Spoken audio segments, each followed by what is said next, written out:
Hola, bienvenido a la semana 6 de Bases Bíblicas y Wesleyanas de la Adoración. En esta semana vamos a hablar de la unidad 3, que son los fundamentos culturales de la adoración. Bueno, es un magno error pretender que una forma de expresión litúrgica sea igual a todos los contextos socioculturales. Tenemos que respetar la cultura de cada zona, de cada país, de cada lugar.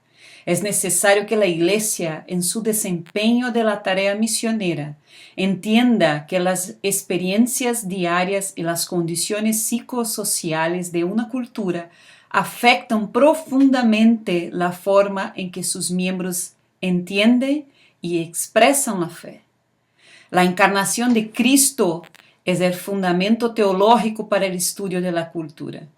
Cristo se hizo presente en forma de hombre, se incorporó a un núcleo familiar específico y su vida transcurrió en un lugar geográfico y un momento histórico igualmente específico, a los cuales el Dios hombre se adaptó.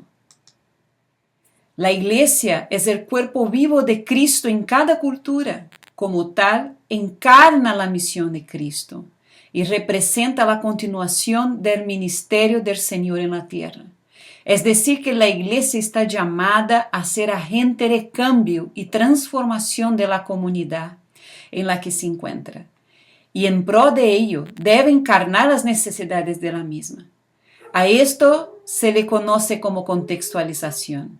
Y podemos decir que Jesús lo hizo muy bien para enseñarnos cómo hacerlo. La cultura, sus formas de expresión y la adoración. La cultura es aquel conjunto de patrones comunes a un grupo determinado de personas sobre el cual se organiza la vida humana y la sociedad. Esos patrones son considerados normales para dicho grupo. Por ejemplo, es normal para algunas culturas saludarse con un beso, mientras otros se saludan con un apretón de manos o una reverencia. Las conductas específicas de una cultura son llamadas normas y ellas proveen el criterio de evaluación de si la conducta es normal o anormal. Aquí quería compartir el testimonio de un misionero que yo leí. Su esposa estaba embarazada y ellos fueron a servir en una tribu de indios. Y pasó que a ella le gustaba tomar mucha limonada.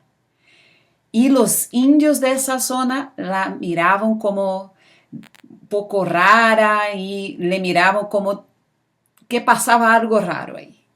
Y después, estudiando un poco la cultura, el misionero descubrió que para ellos limonada es abortiva. Entonces ellos pensaban que ellos querían perder su bebé, querían abortar. Entonces eso, hermanos, es un ejemplo de que tenemos que tomar mucho cuidado cuando hablamos de cultura. Tenemos que entender la cultura donde nos vamos a infiltrar como misioneros.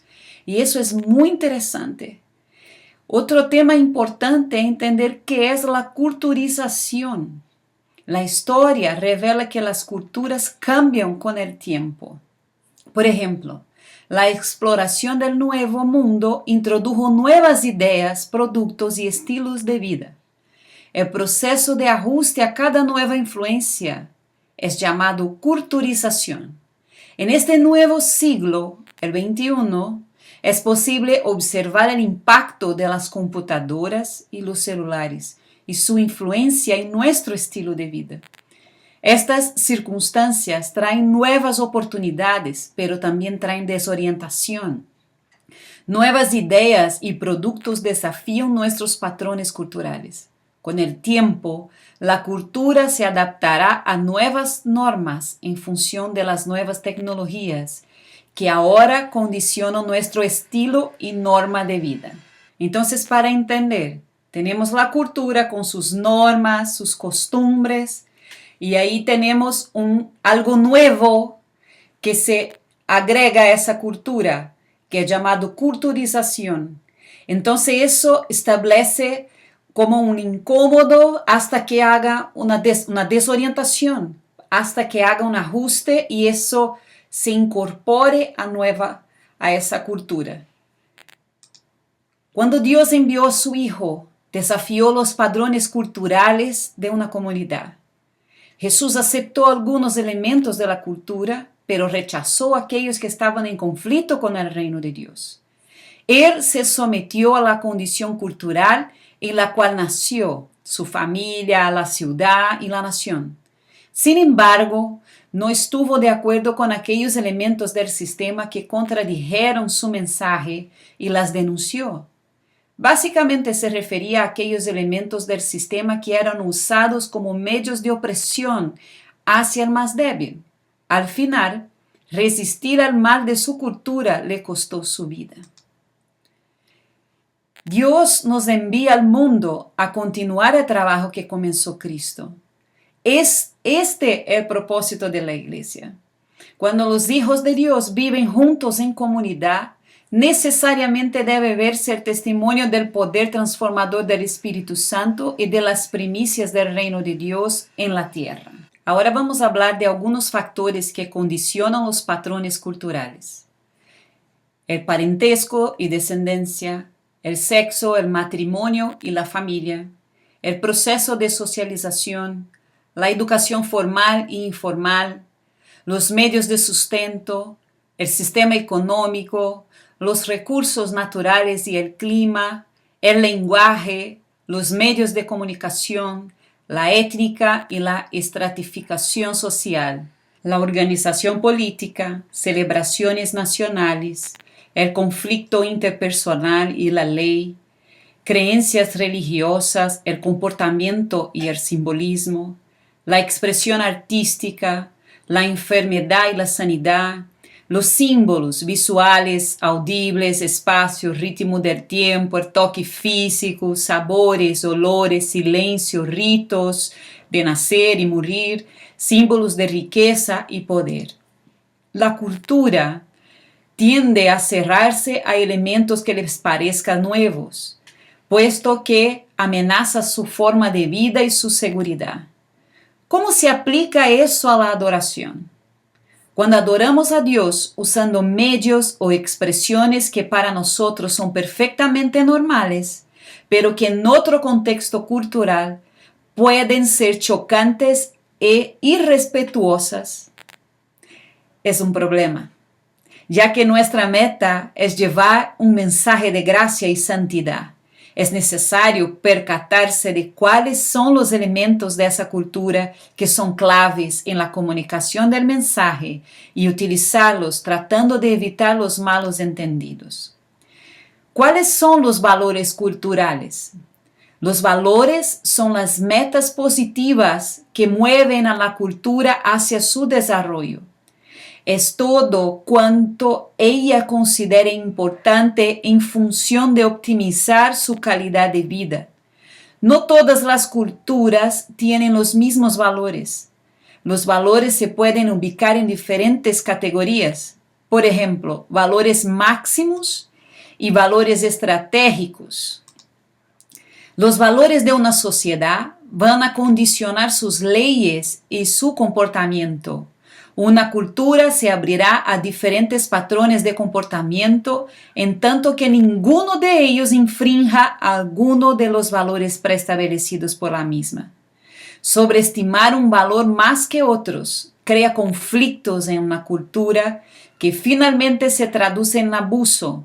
Por ejemplo, si X cultura valora la libertad por encima de todo, un quebrantamiento de dicho valor los conducirá a valerse de todos los medios con tal de restaurarlo, justificando así sus excesos.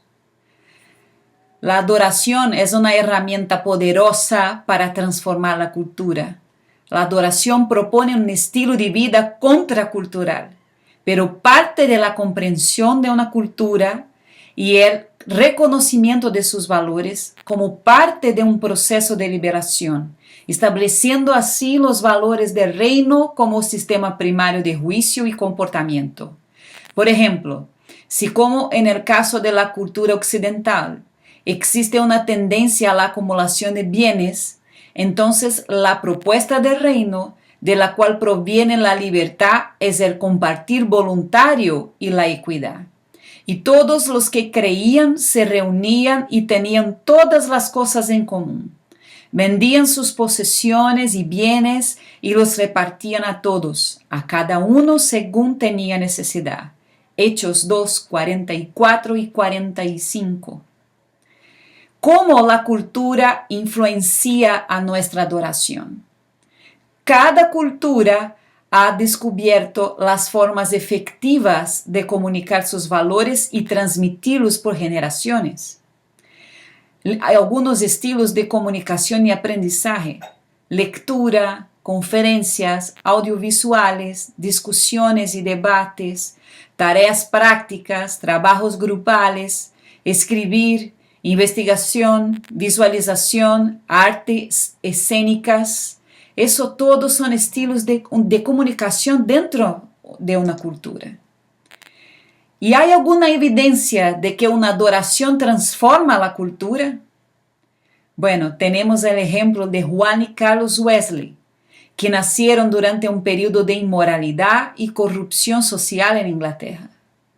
Esta época de la historia inglesa estuvo profundamente marcada por conflictos, borracheras, literatura corrupta, pobreza, corrupción política e iglesias desanimadas. En la bruma de la desesperación, Juan y Carlos Wesley desarrollaron una estrategia de restauración humana y social que cambió la historia de Inglaterra. Para Wesley, la adoración no se agotaba con la liturgia, sino que alcanzaba su más grande expresión en su misión. La estructura de Wesley de los grupos pequeños proveyó un ambiente para la transparencia espiritual y la restauración. Los miembros ganaban la victoria sobre el pecado, convirtiéndose en seres humanos productivos y contribuyendo a la restauración de los pobres y oprimidos. Los grupos pequeños de más de 12 personas se reunían semanalmente para sostenerse mutuamente en su crecimiento espiritual. Sus himnos ministraban a sus corazones y mentes y contribuían a su transformación espiritual. La práctica semanal de trabajo social los transformaba en servidores de Cristo. La influencia de la cultura en la posmodernidad. ¿Cuál es la influencia de la posmodernidad entonces en la adoración? Las características mayores de la posmodernidad son los peores desafíos de su labor. La desconfianza en todas las instituciones, el individuo visto como único árbitro de la verdad, el relativismo absoluto y la mezcolanza de creencias religiosas que penetra la fe.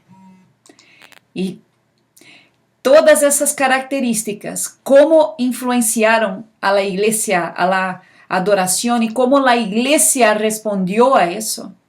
Primero, la iglesia como asamblea social. La iglesia no puede esperar, ni menos insistir en que sus miembros tengan un compromiso más profundo. Entonces, esa fue una respuesta a esa posmodernidad, un cambio. Otra es la iglesia como obediencia a la ley y a la tradición. Pone a la iglesia como baluarte de toda verdad, elitista. Y la tercera, la iglesia como medio del cambio social, acción social. Cualquier persona puede venir y predicar siempre que comparta la agenda de reforma social. Cuarto, la iglesia como liturgia. Énfasis especial en la liturgia como la respuesta más importante en el desarrollo de la comunidad de fe. Atraer a los fieles por el estilo y la belleza de su liturgia, sea por los himnos o sea por un culto de jazz.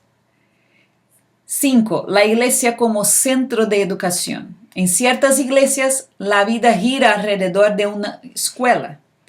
Gran parte de los recursos de la iglesia va a la escuela, mientras otros ministerios, especialmente la formación adulta, son descuidados.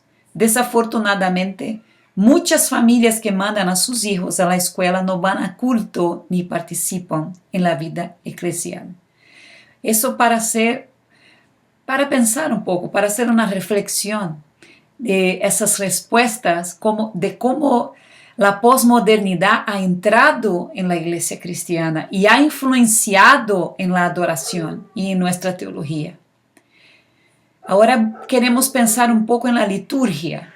¿Qué es la liturgia? La liturgia es aquel ritual prescrito para la adoración pública que se considera como el más efectivo para la formación de una fe. Una adoración contextualizada tiene dos dimensiones. La liturgia, es decir, la adoración conjunta de la comunidad, y la misión, que se refiere a la tarea personal y conjunta de dar a conocer el amor de Dios al mundo. La segunda contiene a la primera, es decir, se puede mostrar el amor de Dios en el acto público de la adoración litúrgica. La adoración es contextualizada cuando ésta se dirige hacia las necesidades de la gente, pero no abandona la verdad acerca de Dios. Eso es muy importante, ese equilibrio de tener una adoración contextualizada. ¿Cómo vamos a tener ese equilibrio? Vamos a establecer algo que va de encuentro a la necesidad de la gente, pero también no vamos a abandonar a la verdad. Entonces ese equilibrio va a tener una adoración contextualizada. También quería hablar un poco sobre el neopentecostalismo. Este es un movimiento en las iglesias organizadas y no organizadas que hace énfasis en la obra y ministerio del Espíritu Santo y el uso de los dones espirituales. El movimiento tiene raíces pentecostales. Y para terminar, vamos a ver algunas características del movimiento pentecostal. Primero, el énfasis en lo sobrenatural. Después, el entusiasmo y la espontaneidad en la adoración corporativa. Después, los cultos cargados de participación. El gozo, la manifestación de los dones del Espíritu Santo. Ministración a las necesidades del pueblo. El espíritu misionero. Cueta de sacrificio pastoral. El fervor de ser investidos del poder de lo alto. Y quiero que usted piense en esta semana de cómo todo eso influenció nuestra adoración actual de nuestros días. Cómo todos esos movimientos influenciaron. Cómo tenemos que pensar al respecto de nuestra cultura en el lugar donde estamos y cómo eso influencia nuestra adoración. Que Dios te bendiga en esta última semana de trabajos y de estudio. Espero que hayan aprendido mucho y que puedan poner en práctica en su ministerio. Muchas bendiciones.